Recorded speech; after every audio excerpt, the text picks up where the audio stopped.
Now we're moving on to Chapter 3, International Logistics Infrastructure. So we're going to need a few definitions, so we'll talk about those quickly, and then look at both transportation infrastructure, communications infrastructure, utilities, services, and then I'm going to lump everything into other infrastructure, but you can read more about those details in the book.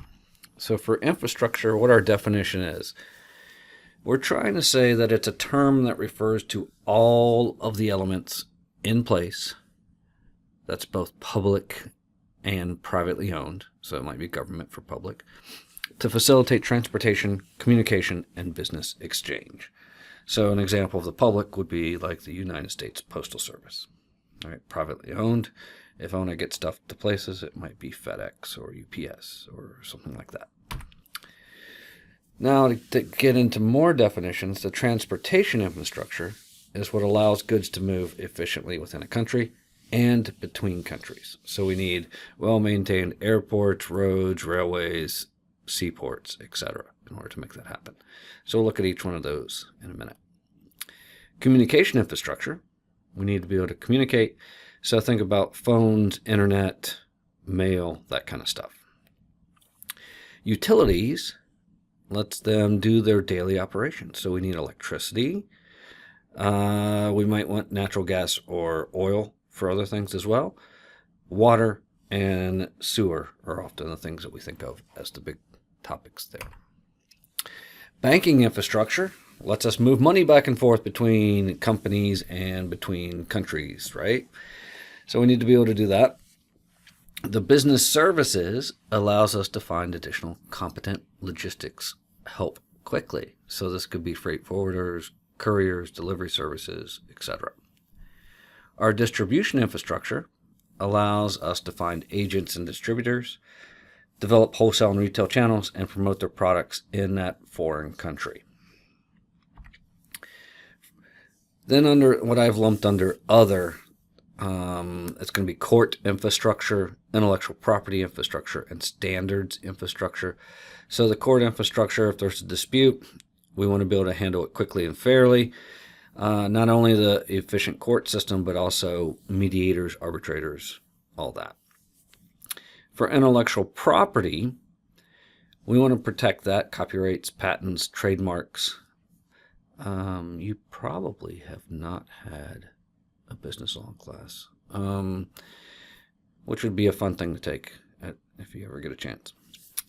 Standards, so there are different standards within different countries for safety, all that stuff. So just make sure we're trying to figure out what the infrastructure is to make sure our products and services meet those standards within whichever country we're trying to sell in.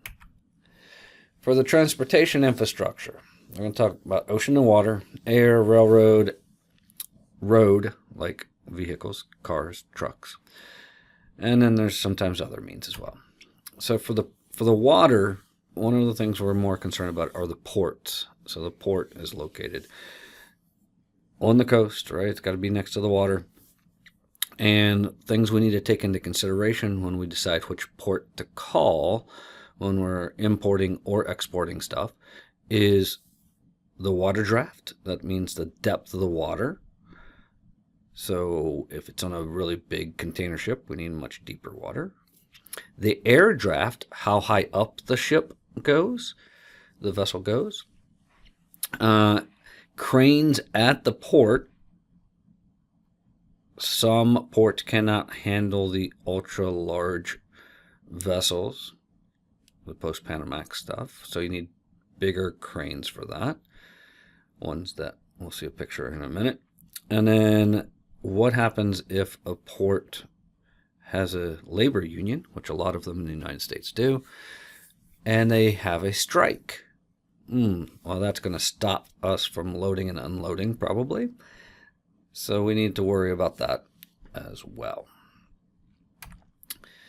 Other things, space limitations. So where ports are located are often where people actually want to live on the coast. So we are often stuck between the water and a city. What kind of warehouse space is available at the port? That's important to look at. right? We want to keep stuff out of the elements, weather-wise. And then what kind of connections do we have to land-based transportation? Is it just roads? Is it just railroads? Is it both? So what kind of options do we have there? So here's a couple of examples of ports. Here's the Port of Santos in Brazil.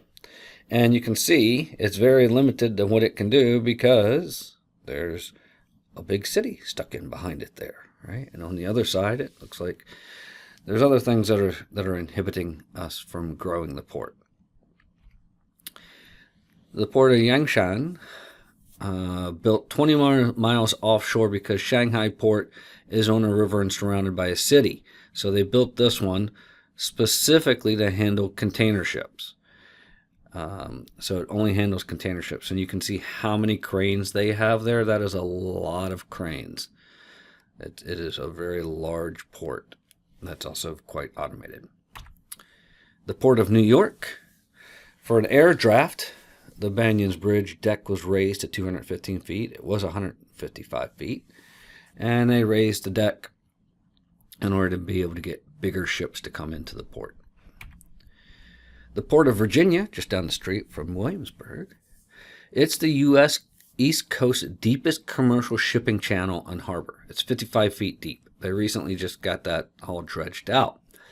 And then here in this picture, you see a bunch of gantry cranes. Those are the ones that bend over, and the lift arm goes out that thing, that all those four that you can see in the picture there that are going out over there. So it handles these mega container ships. The ultra large ones is what they call them. And so the Port of Virginia is very well positioned to be able to do that. One issue with the Port of Virginia when handling these is that to get in and out of the port, they have to coordinate with the Navy because the Navy ships are close by. So there's only one big ultra container ship can actually go through at a time. They're thinking about dredging to make it so it's two-way, but that's going to be hard to do. And then if we have connection to rail, that's very helpful and efficient. The Port of Virginia does have this capability. They've expanded that capability in the past couple of years with Norfolk Southern primarily. They also do CSX, but Norfolk Southern is the primary one, where they can actually get a container off of a ship, put it on a little thing that rolls around the corner, and then load it onto the train directly, and then it can leave from there. Out west, Los Angeles, Long Beach, there's a rail link between those two ports and the city of East Los Angeles, where they can roll stuff right onto the cars for the train. And then what's nice about this, Los Angeles is very congested for traffic-wise, cars and trucks. So they built this in a trench to avoid disturbing traffic. So it completely bypasses that potential bottleneck. Now, the other thing we have to worry about are labor union strikes. Here's a picture of when one of the strikes happened, all these ships sitting out there waiting to be unloaded. They had nowhere to go, right? They couldn't find they'd either have to go to some other port that was not having a strike or sit there and wait. So the last strike at the Port of Virginia, and actually all the ports along the East Coast, had at least one particular sticking point of the union did not want more automation to the ports. So the Port of Virginia is semi-automated. It's not completely automated. Over in China, they have completely automated ports, and they're much more efficient. They eventually got past that sticking point, and things worked out. But one of the things with automation is it actually makes the people in the union, it makes their jobs safer. So there's a balance there between how do you increase productivity while keeping your labor force happy. So here we also could do canals. The top two pictures are of the Panama Canal. The first one on the left, there's the old locks, the original ones from a century ago. And then the one on the right was when they added parallel locks to the Panama Canal and made them wider so that bigger ships could get through. And this was the first big ship that went through, I think, in that picture. And on the bottom, you probably remember this, the Suez Canal, where this big container ship got stuck. And you can read all about it because it's been documented pretty well. But one of the big things is that the wind was up high, and they had multiple pilots on board, and they still didn't keep it straight. So that can be a problem as well. That got stuck for forget how many days. What about airport infrastructure? Well, we need to think about a couple things. We need to think about runways. Are the runways long enough so I can get large cargo planes to land and take off? And then how many runways are there? Because that helps determine capacity, how many we can get in and out at a specified time period. Space. Most of the airports are landlocked and cannot expand. There were some of the newer airports are built further away from the city center, so that that's not a problem as much, but not all of them are.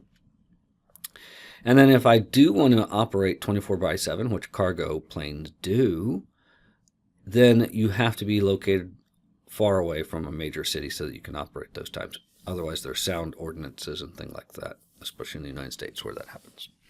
And then what about warehouse space at the airport? Is there space where I can keep my cargo out of the natural elements from rain, sleet, snow, all that fun stuff? Here is the airport in Hong Kong.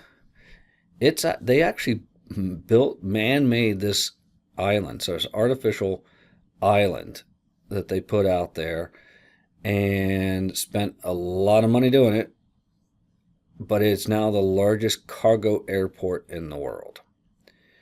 So it can be done, right? You can get away from around some difficulties, but this is a huge airport, huge undertaking to get this as cargo out there by itself. San Francisco, the picture on the top, on the right there, has intersecting runways. So it looks like they're actually a 90 degrees intersection. That can cause problems. So one of the ideas when they were building these kinds of airports was that, the wind changes and it's better to land this direction than that direction during certain wind, which is true. But if I wanted to try to utilize all of the runways, I cannot easily do that. Atlanta Airport, one of the busiest airports in the world, is down on the bottom, and you can see it has a bunch of parallel runways. And if you've ever landed in Atlanta and had to get back to a terminal, sometimes you're like, how far is it to just get off this runway? And now maybe you can see why that is. Railroad infrastructure. A lot of things we have to think about here, but one is gauge. That's what's the width of the rails that the railroad the trains are running on. The differences between gauges in countries makes it difficult to get in and out of those countries easily. We see this a lot in Europe, or have seen it in the past a lot in Europe. Multimodal. So here we can load the rail cars either directly with containers, which is what you see a lot, or there's a lot of places where a semi-truck will drive in with their trailer, unhitch it, and the trailer will be loaded onto the train, and then the train will take off with the trailer. And then on the other end, the truck will pick up that trailer. And then there's also land bridges. This happens so the containers that are coming from Asia, they arrive on the West Coast, they unload them, put them on rail cars, and then transport them to the East Coast of the United States. As one example of a land bridge. Why do this? Sometimes it's cheaper, sometimes it's faster, sometimes it's both. So if we don't do that, right, then we got to go all the way around to get to the East Coast. Here's an example of a dual gauge railroad track in Belarus. So you see the narrower runs in the middle and the wider ones out there. So this accommodates trains that contain both. Here is a railroad that's doing double stack train, so multiple containers on top of each other.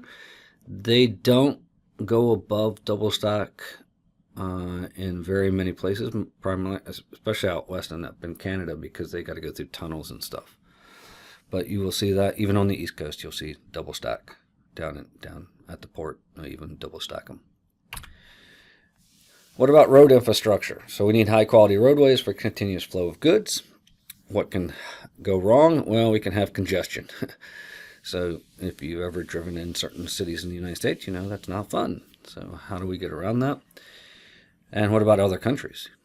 And then what about civil engineering structures? So there's bridges and tunnels that might need to be built in many places to navigate the landscape conveniently. That bridges and tunnels is off on the right there. That's over in Italy, where you can see a lot of these bridges going back and forth and then going through the tunnels because of the landscape. You want stuff to be relatively flat, especially if you're doing railroad stuff. This is vehicles here, but railroad similar. On the far left there, it looks like fun mud bogging there, right? There are places that you might have to get that look like that in other countries. And in the middle, trying to show congestion as people are walking faster than the cars are moving. What about communication infrastructure? So first, what about like physical communication? So like mail, so pieces of snail mail. So here we're looking for speed, reliability, and lack of delays. In addition to government-based mail carriers or public ones like the United States Postal Service, you can use things like FedEx, UPS, and DHL. They're often seen as more reliable, but in general, they're more expensive. So for the reliability, you're paying a premium. Telecommunications infrastructure. We have landlines, cellular phones. You all know about cell phones, mobile phones, right? I don't know how many of you grew up with a landline in your house or not. Like, maybe none of you. I don't know. And then what about internet? So we're interested in access and speed. For internet, here's from 2020, so it's a little old. The internet penetration in terms of what percentage have access to internet and what the ranking was. So you see the United States is down at number 24. That's probably higher now, but back then it was number 24. What also is important, besides just access, this ability to have internet access, is how fast, what's the speed of the internet. So here's the internet download speeds that I found for April 2026. That's the most recent thing I could find, and it's on speedtest.net/global index. The one on the left is the fixed broadband. So that's like your cable, right? So if you have cable coming in or fiber optic coming in, Glow Fiber, whatever, right? That's what that is. The mobile is on the right. So you'll notice that on the fixed broadband, Singapore has the highest download speeds, 430 megabytes. Then UAE, then France, Hong Kong. So it looks like France and Hong Kong probably swapped from, that's what those pluses and minus ones mean, position at some point. United States is at number 8. All right, that's good. On the mobile, UAE is at the top. Qatar, Kuwait, Bahrain, Brazil. All right. Notice Singapore is not on there. And you might also notice that over in the Middle East, it's top few, right? And then we got Brazil in there, and then it looks like South Korea. Right? And then the United States was number 10 in terms of download speeds for mobile. What about utilities infrastructure? Here, we're worried about electricity. So do we have reliable electricity grids? Do we have sufficient production capacity so that whatever we're demanding, it can be supplied from the electricity provider?